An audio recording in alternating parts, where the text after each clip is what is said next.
नमस्ते दोस्तों, स्वागत है आपका उपागम एकेडमी पे। चलिए दोस्तों, आज हम बात करेंगे फिजिक्स के क्वेश्चन आंसर सीरीज पार्ट 5 में। तो बोलता है क्या कि क्वेश्चन है 3 फॉर्मूले हैं जो मोशन से रिलेटेड हैं। क्वेश्चन पूछा जा रहा है कि ये फॉर्मूले मोशन के किस लॉ से लिए गए हैं। पहला, ये चारों ऑप्शन तीनों के लिए लागू होते हैं और इसमें से आप छांट के बताइए कि ये किस किस नियम से कौन कौन फॉर्मूले आए हैं। तो सोचिए। ठीक है दोस्तों, अब हम इसको सॉल्व करते हैं। तो ये पहला नियम से आया है, ये दूसरा नियम से और ये तीसरा नियम से। न्यूटन्स का पहला नियम, दूसरा नियम और तीसरा नियम आपको ये तीनों अलग अलग फॉर्मूले देता है। तीनों अलग अलग फॉर्मूले बताता क्या है, चलिए उसके बारे में चर्चा कर लेते हैं। तो चलिए दोस्तों, पहला एक नियम बोलता है क्या कि आपका कि v बराबर u प्लस ए टी दिया है, यानी वेलोसिटी और टाइम के बीच में आपका रिलेशनशिप दिखा रहा है कि अगर किसी टाइम में अपने कुछ एक्सेलरेशन गेन किया तो आपका वेलोसिटी यानी कि एक्सेलरेशन बराबर v minus u upon t होता है। तो change in velocity with respect to time, तो changes in velocity with respect to time acceleration देता है और यही वेलोसिटी टाइम रिलेशन देता है। तो न्यूटन्स का पहला नियम आपको वेलोसिटी और टाइम में रिलेशन देता है। इस तरह से भी पूछ देगा क्वेश्चन कि वेलोसिटी और टाइम में रिलेशन किस नियम से आता है। तो पहला, चलिए दूसरा नियम हम बताते हैं। दूसरा नियम है, आपको दूरी दिया है, आप इसमें टी कॉमन ले लीजिए तो u प्लस हाफ ए इंटू टी आ जाएगा क्या, u प्लस हाफ ए इंटू टी आ जाएगा क्या। तो आपको ये दिया है पोजीशन यानी स्थिति या दूरी को जो भी बोलिए कि वस्तु कितने दूरी पे है, यानी पोजीशन किसके साथ, टाइम के साथ। तो पोजीशन और टाइम का रिलेशन आपको न्यूटन सेकेंड लॉ से आता है। किससे? न्यूटन सेकेंड लॉ से आता है। और हम बात करें अगर न्यूटन थर्ड लॉ की, तो आपको यहाँ वेलोसिटी दिया है एस इक्वल टू, कोई दिक्कत क्या। तो changes in velocity with respect to acceleration आपका पोजीशन देता है। तो आप पोजीशन और वेलोसिटी के अगर रिलेशन से बात किए जाएं तो न्यूटन्स का थर्ड लॉ बोलता है क्या कि अगर एक बंदूक से किसी गोली को छोड़ा जाए तो गोली का पोजीशन और किस वेलोसिटी से छोड़ा गया तो पोजीशन वेलोसिटी का रिलेशन न्यूटन थर्ड लॉ से आता है। ये तीनों फार्मूला यही बताता है दोस्तों। तो क्वेश्चन नंबर 1, 2, 3 को फिर से हम क्वेश्चन नंबर 3, 4, 5, 6 में रिवाइज कर रहे हैं। आपको अब कुछ नहीं करना है, सिर्फ टिक करना है, क्योंकि 4, 5, 6 आपको इससे पहले हम सॉल्यूशन में बता चुके हैं जस्ट अभी तुरंत। तो फर्स्ट लॉ संबंधित है, सेकेंड लॉ संबंधित है और थर्ड लॉ। तो फर्स्ट लॉ मैंने बोला था v बराबर u प्लस ए टी, तो a बराबर वेलोसिटी और टाइम, तो इसका आंसर हो जाएगा सी नंबर। सेकेंड बराबर होता है s बराबर U T plus half A T square, S और टी कहाँ है, पोजीशन और समय, इसका आंसर हो जाएगा ए नंबर। थर्ड लॉ होता है बी स्क्वायर बराबर यू स्क्वायर प्लस 2s, तो पोजीशन वेलोसिटी है कहीं, बी नंबर। कोई दिक्कत क्या आप दोस्तों? अब इस टाइप के सवाल आपसे बनेंगे क्या? हमको लग रहा है कि बन जाने चाहिए। चलिए दोस्तों, आप फिर एक लास्ट इन फॉर्मूलों से रिलेटेड एक लास्ट क्वेश्चंस है। वो क्वेश्चंस है कि इसको गैलीलियो का समीकरण कब कहते हैं। गैलीलियो का समीकरण, न्यूटन्स के तीनों समीकरण को गैलीलियो ने रिप्रेजेंट किया था कि ऐसा क्या कंडीशन है कि ये तीनों समीकरण को गैलीलियो का समीकरण कहा जाए अगर एक्सेलरेशन बढ़ रहा हो, डिक्रीज कर रहा हो या कांस्टेंट हो। तो इसका आंसर होगा एक्सेलरेशन कांस्टेंट, यानी अगर त्वरण समान हो, त्वरण एक समान हो यानी कांस्टेंट हो। सेम कांस्टेंट मतलब क्या कि अगर एक्सेलरेशन शुरू में 5 हो, समय के साथ फिर एक्सेलरेशन 5 से समय के साथ 5 हो, मीटर पर सेकेंड यूनिट हो, मीटर पर सेकेंड स्क्वायर, सॉरी। तो अगर एक्सेलरेशन कांस्टेंट हो तो सभी समीकरण को गैलीलियो का समीकरण कहते हैं।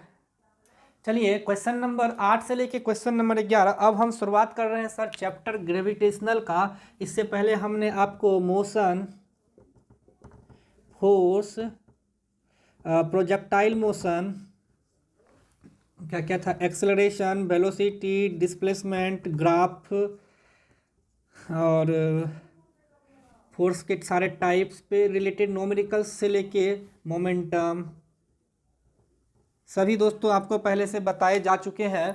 अब हम बात करेंगे ग्रेविटेशनल के बारे में। क्वेश्चन नंबर 8 से लेके क्वेश्चन नंबर 11 तक आपको ग्रेविटेशनल से रिलेटेड क्वेश्चंस दिए गए हैं। आप इसको सॉल्व कीजिए। पहला पूछता है कि जी का मान, जी का सूत्र, जी का एसआई यूनिट और फाइंड करेक्ट स्टेटमेंट। सही कथन चुनना है। F directly proportional to m1 r, F directly proportional m1 m2, F directly proportional r square, F directly proportional m1 m2 upon r। तो इसमें आपको स्टेटमेंट चुनना है कि जो ग्रेविटेशनल फोर्स है उससे कौन सा रिलेशंस आपको सही है। ठीक है, तो एफ डायरेक्टली प्रोपोर्शनल क्या होता है, m1 m2 किसी दो पिंडों के मास का गुणनफल, और एफ इन्वर्सली प्रोपोर्शनल होता है आर स्क्वायर के। ठीक है दोस्तों, इतना तो पता है। तो आप मैच कीजिए। F directly proportional m1 m2 तो मिल रहा है, बाकी नहीं मिल रहे हैं, तो आंसर बी नंबर हो जाएगा। क्यों? क्योंकि एफ डायरेक्टली प्रोपोर्शनल, डी में देखिएगा आर दिया है, आर स्क्वायर नहीं। ठीक है, जी का सूत्र पूछ रहा है सर, तो जी का सूत्र तो बहुत सिंपल है, आपको पता है। एफ डायरेक्टली प्रोपोर्शनल टू होता है m1 m2 बटा आर स्क्वायर। तो जी m1 m2 आर स्क्वायर, जी निकाल लो, एफ हो जाएगा, आर स्क्वायर ऊपर हो जाएगा, m1 m2 ऊपर हो जाएगा। अब जी का फॉर्मूला आपको पता चल गया। यूनिट पूछा जाता है, तो जी का यूनिट हम पहले वैल्यू लिख लेते हैं, 6.67 गुना 10⁻⁻11। अब यूनिट लिखते हैं sir Newton F R square. तो आर स्क्वायर का मीटर स्क्वायर और नीचे m1 m2 का kg स्क्वायर। तो यूनिट हो गया जी का ऐसा यूनिट न्यूटन मीटर स्क्वायर पर kg स्क्वायर। ठीक है दोस्तों,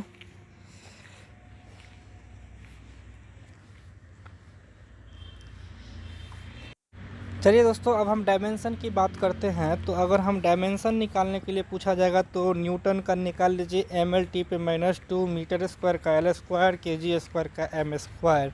यहाँ से आपको m से m गया, नीचे में एक सिंगल m बचेगा, l स्क्वायर l क्यू हो जाएगा t-2। तो आपको डायमेंशन अगर पूछा जाए m-1 l क्यू t-2, ये आपको g का डायमेंशन हो जाएगा। क्वेश्चन नंबर 12 कहता है यदि दो पिंडों के बीच की दूरी तथा दोनों के द्रव्यमान को 2 गुना कर दिया जाए तो गुरुत्वाकर्षण बल क्या होगा। कहता है सर दो पिंड हैं जिसका मान लो कि दोनों m1 और m2 मास के दो पिंड हैं, बीच की दूरी r दी हुई है। बीच की दूरी क्या दी है, r दी हुई है।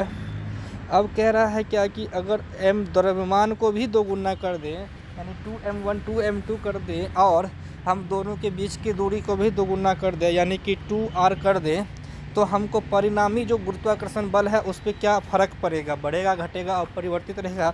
तो सिंपल सा बात है, दोनों फार्मूले पे रख के आप चेक कर लो, आपको ये पता चल जाएगा। तो चलिए हम फार्मूले पे रख के देखते हैं।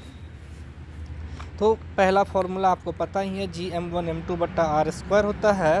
अब क्या रहा है सवाल में कि दोनों का मास जो है वो 2 गुना है, तो 2m1 गुना 2m2, m1 m2 को मिटा देते हैं, फिर r की जगह पे हम 2r रखेंगे। 2r का होल स्क्वायर कितना होता है, 4r स्क्वायर। तो 2 × 4 m1 m2 बटा 4r स्क्वायर, 4 कट गया, तो नो चेंजेज, क्योंकि जितना फार्मूला पहले आ रहा था वही फार्मूला अभी भी आ रहा है। तो हमको फोर्स क्या होगा, अपरिवर्तित रहेगा। ठीक है दोस्तों, फोर्स अपरिवर्तित रहेगा। इसके बाद अगला क्वेश्चंस है, बढ़ते हैं दोस्तों इसके बाद अगले क्वेश्चंस की ओर कि न्यूटन्स का गुरुत्वाकर्षण नियम केवल प्रयोगशाला में मान्य है। ये सभी सर स्टेटमेंट है जिसमें आपको ट्रू और फॉल्स निकालना है, ट्रू और फॉल्स।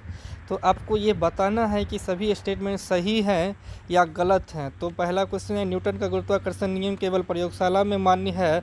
वस्तु का भार जी से मुक्त यानी फ्री होता है। चांद पर जी का मान 2.68 गुना 10⁻11 मीटर होता है।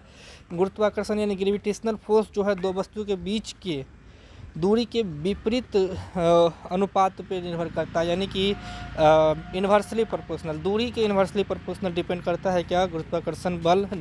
ये पता करना है। अगला क्वेश्चन है, सूर्य और बीच के आकर्षण बल का कारण गुरुत्व बल है और वस्तु का द्रव्यमान पर गुरुत्व बल निर्भर नहीं करता है।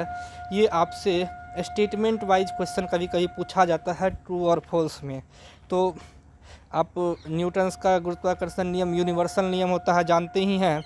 चांद पे जी का मान कहीं भी रहो सर, जी का मान दुनिया के किसी भी कोने में 6.67 गुना 10⁻⁻⁴ न्यूटन मीटर स्क्वायर पर केजी स्क्वायर होगा। इसमें तो कहीं चेंजेज होने की कोई संभावना नहीं है।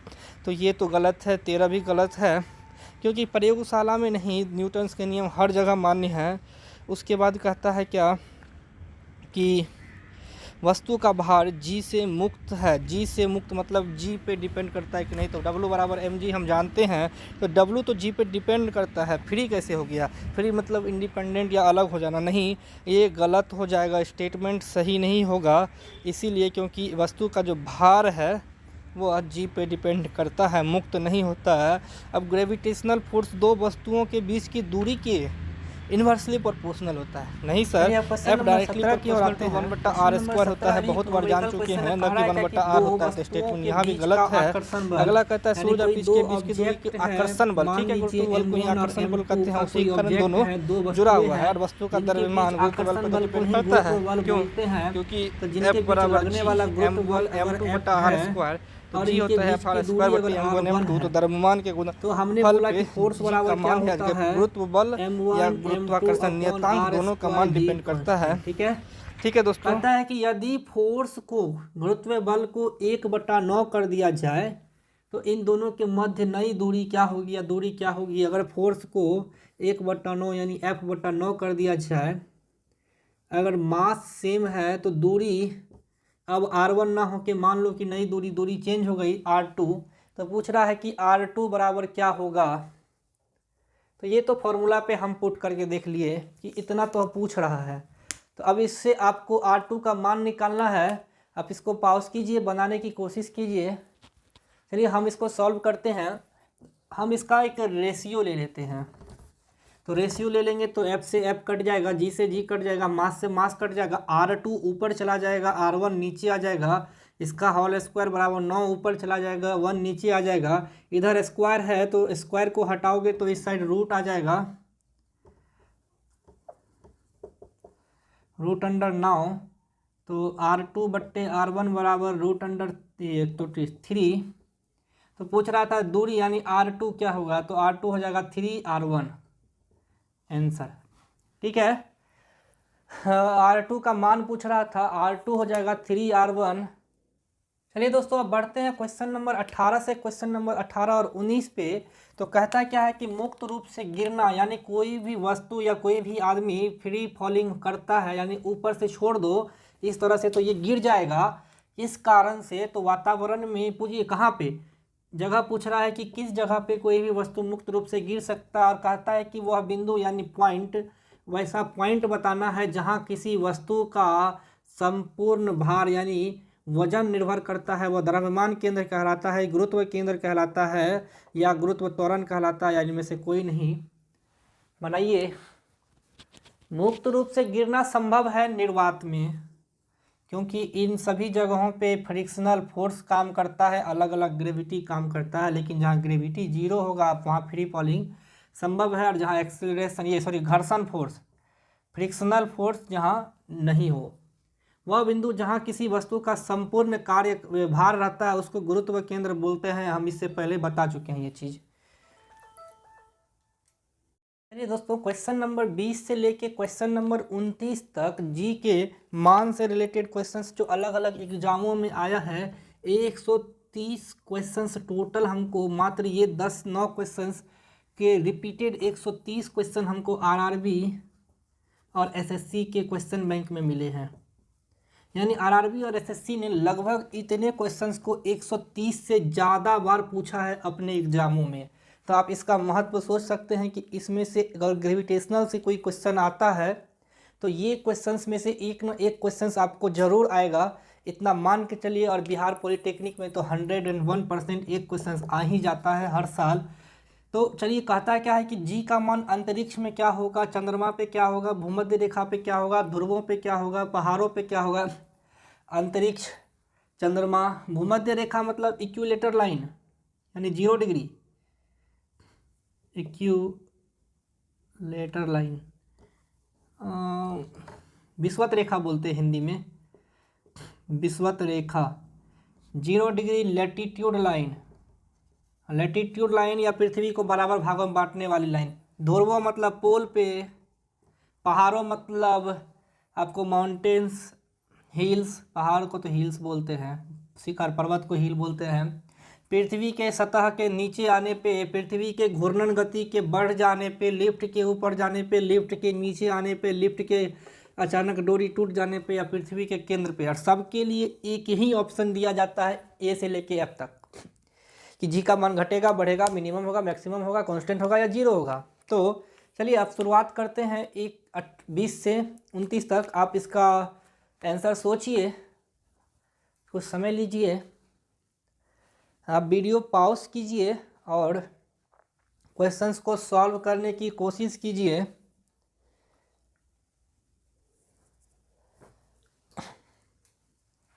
चलिए अब हम इसको सॉल्व करने की कोशिश करते हैं। तो इसको तो छोड़िए, जी का मान अंतरिक्ष में होता है 0, यानी ऑप्शन नंबर ए।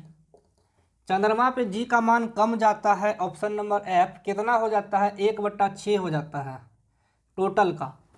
भूमध्य रेखा पे जी का मान मिनिमम होता है, ऑप्शन नंबर सी। और ध्रुवों पे मैक्सिमम होता है, ऑप्शन नंबर बी। पहाड़ों पे जी का मान घट जाता है, ऑप्शन नंबर एफ। पृथ्वी के सतह के नीचे जाने पे फिर जी का मान घट जाता है, ऑप्शन नंबर एफ। पृथ्वी के घूर्णन गति बढ़ने पे जी का मान घट जाता है। अगर ये घूर्णन गति 17 गुना हो जाए तो जी का मान पूछा जाएगा, तो वो हो जाएगा ऑप्शन नंबर ए, जी का मान हो जाएगा 0। लिफ्ट के ऊपर जाने पे जी का मान घटता है, एफ। लिफ्ट के नीचे जाने पे जी का मान बढ़ता है, ऑप्शन नंबर ई। और पृथ्वी के केंद्र पे जी का मान होता है 0, ऑप्शन नंबर ए। और पृथ्वी की डोरी गिर जाए, टूट जाए अचानक से, तो जी का मान हमको भारीता महसूस होता है, जी का मान 0, ऑप्शन नंबर ए। ठीक है। और जी का मान कांस्टेंट एक ऑप्शन दिया गया है, तो ये आपको कब होगा? एक क्वेश्चन नंबर 30 चलो लिख देते हैं। क्वेश्चन नंबर 30, अगर कोई लिफ्ट है, पूछा जाता है अगर लिफ्ट एक समान त्वरण से ऊपर या नीचे जाए, एक समान त्वरण से यानी एक्सेलरेशन से, कांस्टेंट एक्सेलरेशन से ऊपर जाए या नीचे आए, दोनों कंडीशन में जी का मान होता है कांस्टेंट, और जी का मान कांस्टेंट, ऑप्शन नंबर डी। ठीक है दोस्तों, तो आज के क्लास में इतना ही। ग्रेविटेशनल से रिलेटेड और भी बहुत सारे क्वेश्चंस हैं जो कि आपको अगले पार्ट में, पार्ट 6 में बताया जाएगा। इसके बाद दोस्तों उत्प्लावन, प्रेशर, इलास्टिसिटी, सरफेस टेंशन, इससे रिलेटेड क्वेश्चंस के सीरीज आपको लाए जाएंगे जो फिजिक्स से रिलेटेड हैं, और सभी क्वेश्चंस इंपॉर्टेंट हैं।